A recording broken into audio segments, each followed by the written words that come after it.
Welcome to a brand new series, Everyday People, the Experience. I'm Sheila, your host. The programme is designed to chronicle those who leave their footprints on the shores of Nevis, for those who came to visit, to stay, and who will certainly return to Nevis. Here are their stories. Welcome, Tarana, Junior Youth Minister of Tourism 2015. Hi, thank you for having me. It's a pleasure to actually interview you today. You've now been the Youth Minister since May 2015. Talk us through your experience of winning the debate, which incidentally is sponsored by the Bank of Nevis Limited and hosted by the Ministry of Tourism. Like the whole experience in general was both sort of excruciating and fun. The whole practice leading up to the actual debate in Nevis was 2 days of being crammed inside our principal's office and just saying the speech over and over and over again. I swear I could probably sing the speech at this point. It was so much work. But then actually being there was extremely nerve-wracking. My friend Kayla, who actually did it with me, I remember when we were up there and sort of presenting our ideas about all the different things, her hands were shaking and she had to hold on to the table, and so were mine. So it was extremely nerve-wracking. And then when they actually the whole thing, when it happened, it was kind of surreal. It was is this actually happening? And we're going to move on to participant number 3, Tarana Kacka, who is going to present Green in Tourism events. Tarana comes from the Nevis International Secondary School. Water and air, the two essential fluids on which all life depends, have become global garbage cans. These words by conservationist Jacques Cousteau have become a global reality.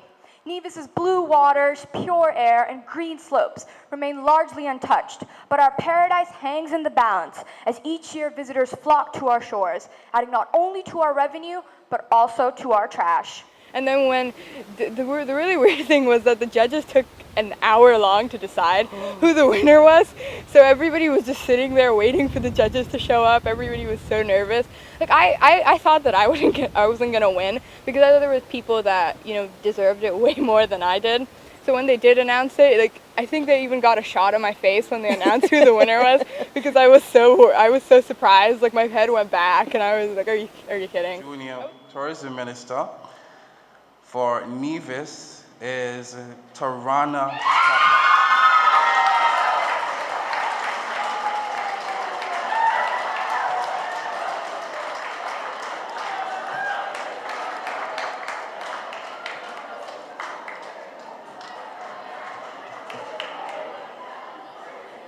I was almost about to cry, but then the Roger right next to me, he's like, "Are you gonna cry?" And I was like, "No, I'm not. I don't cry." And then it's you can save the tears for Curacao. Oh, that's fantastic. Speaking of which, you did go to Curacao, and it was noted that you gave a flawless presentation on Green in Nevis. I know you have a passion for Green in Nevis. Tell me what your vision is for Nevis in relation to the Nevis Blues Festival, because I think that's where your area, you concentrated mainly on that area and made recommendations. Yeah, my whole presentation was about greening the Blues Festival, and personally I'm a big fan of blues music, so it was no better option. So my whole idea was to just turn it into this completely environmental friendly ceremony, is that what it's called? Yeah. Into a festival, and taking music and making it it's a universal language. You can distribute messages, and you can say all these different things by just one song. Let's examine the Nevis Blues Festival at Owali Beach. Imagine the benefits of greening this festival, spreading the conservation message in the universal language of music. As the festival falls in April, why not schedule it on the weekend of April the 22nd, Earth Day? Tickets, posters, and flyers are printed using 100% recycled paper. E-tickets, for those who have access to smartphones, eliminate paper usage altogether. 3 stationary bicycles allow patrons to power up phones and tablets. Recycling bins will be on site for glass, plastic, and cans. Constructed from recycled lumber, the stage will incorporate local materials, bamboo and palm. Patrons are encouraged to go green pre-festival with the Trashy Tees initiative. Trade 4 bags of recyclables for a festival t-shirt of recycled cotton. Musicians will be encouraged to make school visits to share the green blues message. What about transportation? Attendees can access online rideshare boards and discounted entry for cars with full load makes carpooling worthwhile.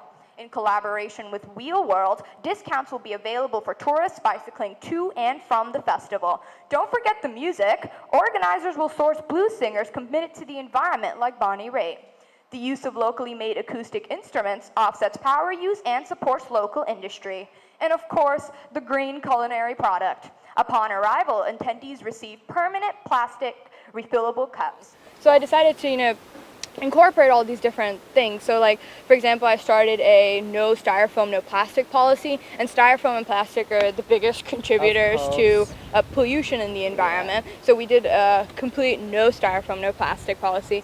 And Water stations eliminate use of bottled water, while a no styrofoam, no plastic bag policy ensures the use of biodegradable wares.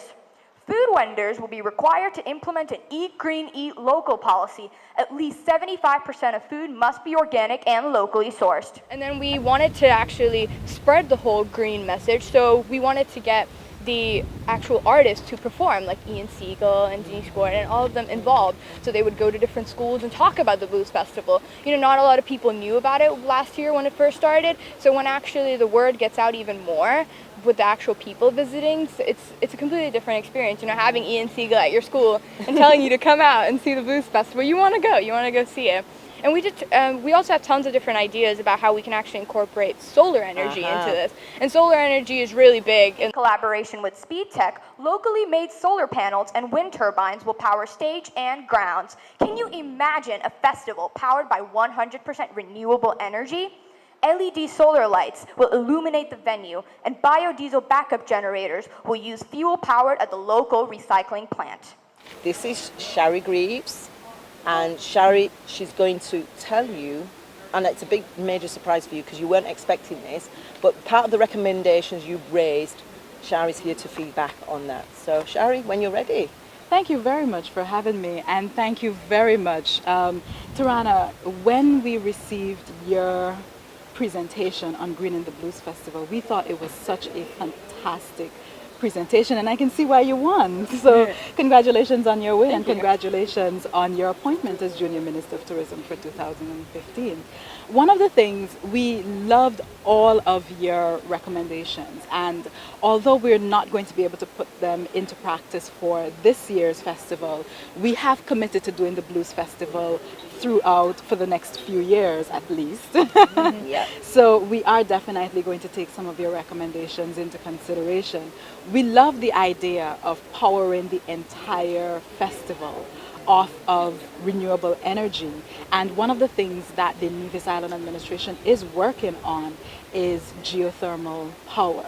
And so we are excited for that, because we know that once geothermal power comes on stream, we will be able to be completely green at the Nevis Blues Festival, which is something that the organizers are very, very conscious about. We're here at Owali Beach Resort that is known for being green, and so this is definitely something that we are looking forward to and working towards. So there you go.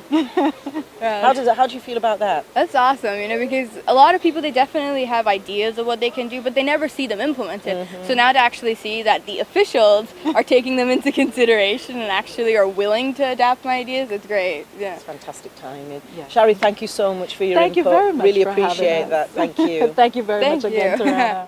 So Tarana, there'll be lots of young hopefuls watching this programme this evening.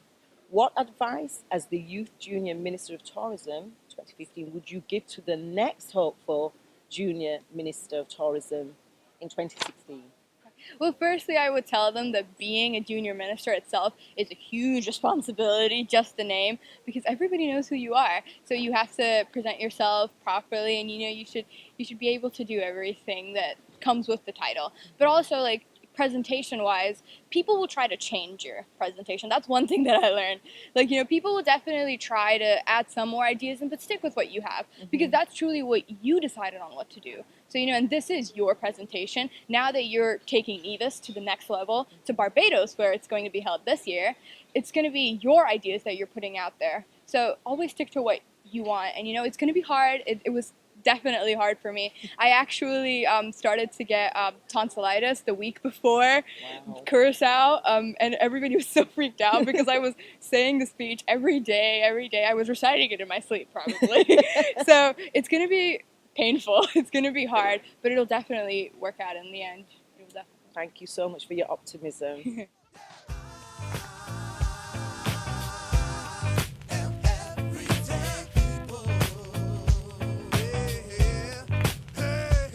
I hope you will join us for another edition of Everyday People, The Experience. Goodbye.